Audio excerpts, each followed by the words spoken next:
Hi everyone, आज ये 25 जुलाई 2026 के इम्पोर्टेंट करंट अफेयर को डिस्कस करते हैं। So let's get started without any further delay. प्रश्न संख्या 1 से स्टार्ट करते हैं।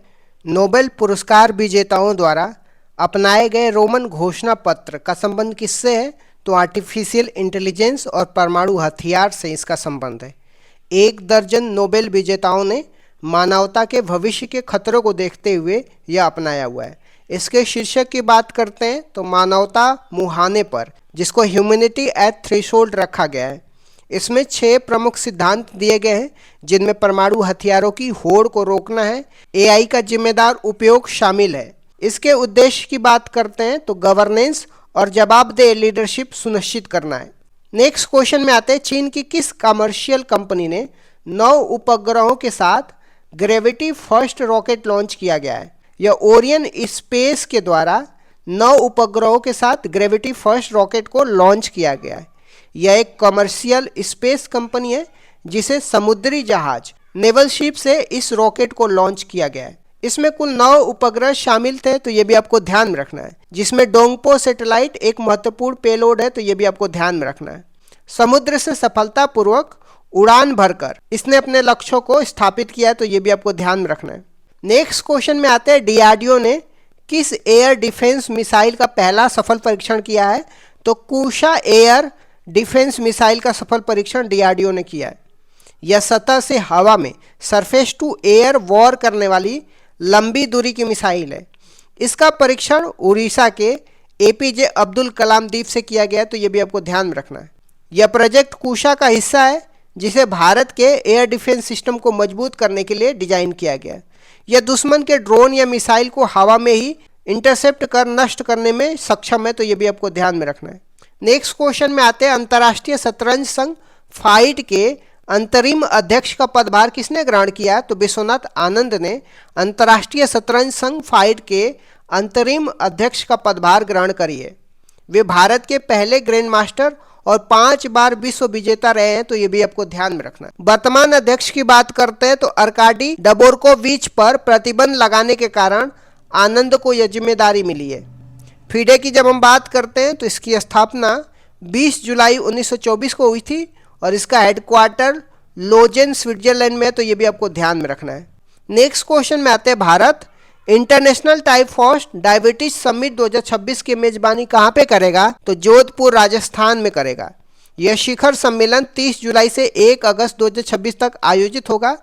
जब हम बात करते हैं डायबिटीज टाइप 1 की, तो डायबिटीज में शरीर में इंसुलिन का निर्माण होना बंद हो जाता है, जिससे मरीजों को प्रतिदिन इंसुलिन लेना पड़ता है।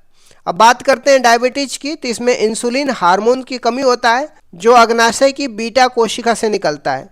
नेक्स्ट क्वेश्चन में आते हैं, राष्ट्रपति मुर्मू ने किस देश के स्कोपजे संग्रहालय में महात्मा गांधी की प्रतिमा का अनावरण किया है? तो उत्तरी मैसेडोनिया में स्कोपजे संग्रहालय में महात्मा गांधी की प्रतिमा का अनावरण किया है द्रौपदी मुर्मू ने। स्कोपजे वह शहर है जहां पे मदर टेरेसा का जन्म हुआ था।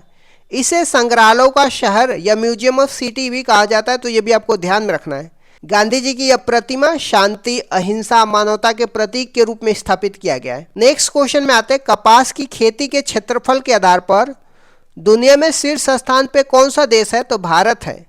भारत कॉटन की खेती में क्षेत्रफल के आधार पर दुनिया में शीर्ष स्थान पे है। क्षेत्रफल के मामले में भारत पहले स्थान पे है, जबकि उत्पादन और खपत के मामले में दूसरे स्थान पे है। कपास की बात करते हैं, इसको व्हाइट गोल्ड या नरमा भी कहा जाता है। इसके लिए मिट्टी की बात करते हैं तो काली, जिसको ब्लैक सोयल या रेगुर सोयल जो है उपयुक्त होती है। भारत ने अपनी कपास की ब्रांडिंग के लिए कस्तूरी कॉटन का नाम तय किया है, तो ये भी आपको ध्यान में रखना है। नेक्स्ट क्वेश्चन में आते हैं, उन्नति AI 2.0 पहल किसने लॉन्च किया है? तो माइक्रोसॉफ्ट इंडिया और IIT दिल्ली ने मिलकर के उन्नति AI 2.0 पहल शुरू किया है। इसे भारत के AI इनोवेशन इकोसिस्टम को बढ़ावा देने के लिए लॉन्च किया गया है। यह पहल कंपनी के कॉर्पोरेट सोशल रिस्पॉन्सिबिलिटी कार्यक्रम के तहत शुरू की गई है। इसका उपयोग स्वास्थ्य, शिक्षा, कृषि जैसे क्षेत्रों में AI के बेहतर उपयोग के लिए किया जाएगा। नेक्स्ट क्वेश्चन में आ जाते हैं, अरुणाचल प्रदेश में प्रस्तावित जल विद्युत परियोजना से किस दुर्लभ पक्षी पर संकट मंडरा रहा है? व्हाइट वेलिड हेरोन पक्षी पर संकट मंडरा रहा है अरुणाचल प्रदेश में जल विद्युत परियोजना से। इसे इंपीरियल हेरोन भी कहते हैं। यह गंभीर रूप से क्रिटिकली एंडेंजर है। भारत में इसकी संख्या मात्र 6 से 9 के बीच में बची हुई है।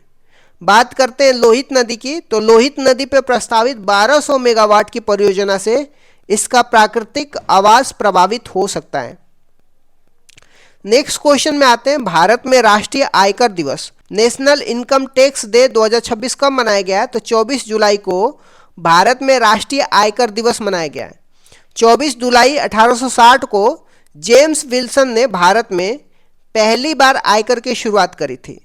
इस वर्ष से भारत में आयकर अधिनियम 2025 लागू हो गया है, जिसने 1961 के पुराने कानून को बदला है। नए अधिनियम का उद्देश्य टैक्स भरने की प्रक्रिया को सरल और सुलभ बनाना है, तो ये भी आपको ध्यान में रखना है। नेक्स्ट क्वेश्चन में आते हैं, गुवाहाटी के बोरोफिन आधारित कौन सा उत्पाद विकसित किया है? तो ग्रीन लुब्रिकेंट विकसित किया है। इसे आरंडी के तेल और बोरोफिन का उपयोग करके तैयार किया गया है।